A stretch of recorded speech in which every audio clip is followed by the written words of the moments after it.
Buenas a todos y bienvenidos una vez más a nuestro canal Te Cuento. Hoy vamos a hablar de una persona que fue muy importante en un momento dado de la época de la Segunda Guerra Mundial, y me estoy refiriendo a Alan Turing, que Alan ayudó a descifrar lo que son las comunicaciones de los militares alemanes en favor de los ingleses, y esto representó un cambio de evolución en la guerra, porque esto ayudó a obtener ventajas frente a los alemanes. El nombre completo de Alan era Alan Mattison Turing, y este fue un matemático, informático teórico, criptógrafo, filósofo y biólogo teórico británico. Nació en Londres el 23 de junio de 1912. Su padre se llamaba Julius Mattison Turing. Este era miembro del cuerpo de funcionarios británicos en la India, y su madre era Ethel Sarah. Alan también tuvo un hermano mayor. Y durante su infancia, sus padres viajaron constantemente entre Hastings, en Reino Unido, y la India, debido a que su padre seguía activo en la administración colonial, por lo que pasó algunos años viviendo con su hermano en la casa de un matrimonio retirado del ejército. Muy pronto Turing mostró signos del genio que luego sería, y desde muy pequeño mostró un gran interés por la lectura. Incluso se cuenta que aprendió a leer por sí solo en 3 semanas, y también mostró mucho interés por los números y los rompecabezas. Entre enero del 1922 al 1926, Turing estudió en la preparatoria Hazelhurst, una escuela independiente en un pueblo en Sussex, y me estoy refiriendo todavía a Inglaterra. Y ya en el 1926, con 13 años, ingresó en el internado de Sherborne, en Dorset. La afición natural de Turing hacia la matemática y la ciencia no le atrajo, digamos, el respeto de los profesores de Sherborne, porque estaban enfocados más, si podemos decir, en una educación más clásica. Incluso en Sherborne, Alan ganó la mayor parte de los premios matemáticos que se otorgaban, y además realizaba experimentos químicos por su cuenta, aunque los profesores opinaban que, bueno, que no estaban muy de acuerdo con esa independencia de ambición. Digamos entonces que Turing era un estudiante no comprendido, como pasa a veces con muchos grandes intelectuales o genios de la historia. A pesar de ello, Turing continuó mostrando una singular habilidad para los estudios que realmente le gustaban, y llegó a resolver incluso problemas muy avanzados para su edad. Estamos hablando ya teniendo 16 años, sin ni siquiera haber estudiado cálculo elemental. Más adelante, Alan ingresa en la universidad, en la King's College, en Cambridge, y tras su graduación del King's College, se trasladó a la Universidad de Princeton, en Estados Unidos. En 1935 fue nombrado profesor del King's College, que fue su primera universidad. En el 1939, con apenas 27 años de edad, y esto fue un día después de la declaración de guerra de Gran Bretaña, Turing fue convocado en Bletchley Park, que es la instalación militar localizada en Inglaterra. Y ahí se encontraba la Escuela Gubernamental de Código y Cifrado. Allí trabajaban 9.000 personas y se dedicaron a intentar interpretar las comunicaciones alemanas cifradas en código Morse. El cifrado lo hacían a través de una máquina de un sistema rotatorio llamada Enigma. Esta fue una máquina que fue usada por los alemanes para hacer sus comunicaciones cifradas, para que los enemigos no la pudieran interferir. Y esta máquina fue inventada en 1918 por Arthur Cherbius, que fue un ingeniero eléctrico alemán, y claro, fue muy usada en la Segunda Guerra Mundial por parte de los alemanes.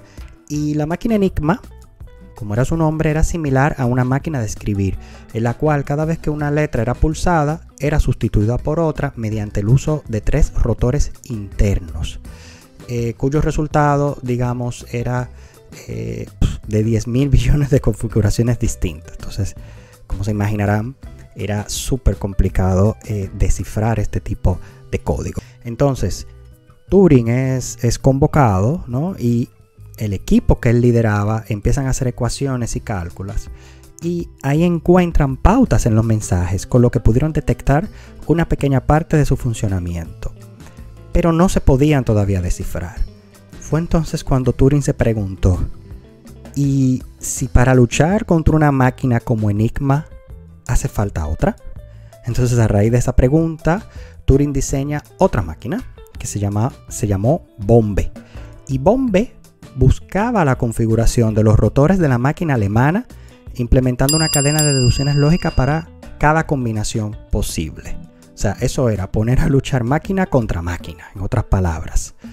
Por lo que gracias a esta máquina se pudieron descifrar los códigos alemanes, y con esto ya Inglaterra y los aliados empezaron a tener un poco la idea de cómo hacer sus estrategias en la guerra. Ya posteriormente a la guerra, del 1945 al 48, Turing vivió en Richmond, Londres, donde trabajó en el Laboratorio Nacional de Física. Y en el 1947 empezó a trabajar en el diseño del motor de computación automática. Su deseo era crear una máquina que pudiera ser configurada para hacer cálculos algebraicos, desencriptar códigos, manipular archivos y jugar al ajedrez. Y en el mismo año del 1947, él se tomó un año sabático en Cambridge y ahí escribió un trabajo pionero sobre la inteligencia artificial que no fue publicado en vida. Mientras se encontraba en Cambridge, y a pesar de su ausencia, se siguió construyendo el prototipo piloto del motor de computación automática que había empezado, y este ejecutó su primer programa en mayo de 1950. Aunque la versión completa que Turing había pensado jamás fue construida, el diseño de otras computadoras en todo el mundo le debió mucho a su concepción. A mediados del año 48, del 1948, fue nombrado director delegado del Laboratorio de Informática de la Universidad de Manchester y trabajó en el software de una de las primeras computadoras reales, que fue la Manchester Mark I. Y durante esta etapa también realizó estudios más abstractos. Y en su artículo del 1950, en octubre, que podemos traducir computación, maquinaria e inteligencia, Turing trató el problema de la inteligencia artificial y propuso un experimento que hoy se conoce como prueba de Turing, con la intención de definir una prueba estándar por la que una máquina podría catalogarse como sensible. En el documento, Turing sugirió que en lugar de construir un programa para simular la mente adulta, sería mejor producir uno más simple para simular la mente de un niño y luego someterlo a una educación. Señores, ahí ya estamos hablando del inicio de la idea de máquinas pensantes. La forma de hacer pasar la prueba a una máquina consiste básicamente en una persona hablando con una computadora en otra habitación mediante un sistema de chat. Y si la persona es incapaz de determinar si habla con un humano o con un ordenador, entonces la computadora se considera inteligente. Esto era uno de los conceptos de Alan Turing. Y una forma de la prueba de Turing que se usa ampliamente en internet y que seguro todos los que estamos viendo o escuchándome, es el test CAPTCHA, que está diseñado para determinar si un usuario es humano o ordenador. Luego, la carrera profesional de Turing se vio truncada de manera triste cuando lo procesaron por su preferencia sexual. En esa época no era esto muy entendido. Y sucede que en 1952 Arnold Murray, un amante de Turing, ayudó a un cómplice a entrar a la casa de Turing para robarle. Entonces, cuando Turing acudió a la policía a denunciar el delito, pues durante la investigación Turing tuvo que reconocer su homosexualidad y se le imputaron cargos de indecencia grave y perversión sexual. Entonces, estos actos eran ilegales en Reino Unido en esa época. Convencido de que no tenía él que disculparse, pues no se defendió de los cargos y fue condenado. Y entonces se le hizo un proceso judicial y se le dio la opción de ir a prisión o de someterse a una castración química mediante un tratamiento hormonal. Y esto, claro, él escogió el tratamiento hormonal, pero esto le afectó su salud y a tal manera de que 2 años después él fallece por envenenamiento con cianuro, aparentemente tras comerse una manzana envenenada que no llegó a ingerir completamente. Y se estimó esto como oficialmente suicidio, aunque luego salieron versiones, por lo menos su madre no aceptó esto, sino que la gente no se creyó digamos, esta conclusión, pero esta fue una de las hipótesis aceptadas. Los últimos años de su vida fueron amargos, reservados, y ya el 10 de septiembre del 2009, el primer ministro del Reino Unido, Gordon Brown, emite un comunicado declarando sus disculpas en nombre de su gobierno por el trato que recibió Alan Turing durante sus últimos años de vida. Y este comunicado fue consecuencia de una movilización pública solicitada al gobierno. Y ya luego, en el 24 de diciembre del 2013, él recibe el indulto de todo tipo de culpa por orden de la reina Isabel II. Entonces, como hemos visto, Turing fue de gran importancia en la informática. Incluso hoy se otorga anualmente lo que se llama el premio Turing a personas destacadas por sus contribuciones técnicas al mundo de la informática. Esto es casi considerado como un premio Nobel en el mundo de la computación.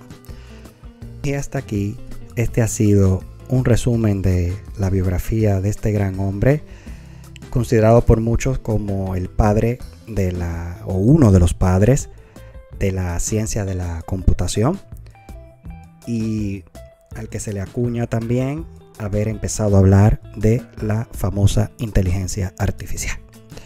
Así que muchas gracias por acompañarme.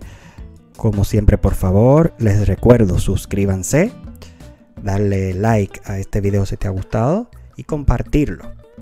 Así que hasta luego y hasta otra entrega. Adiós.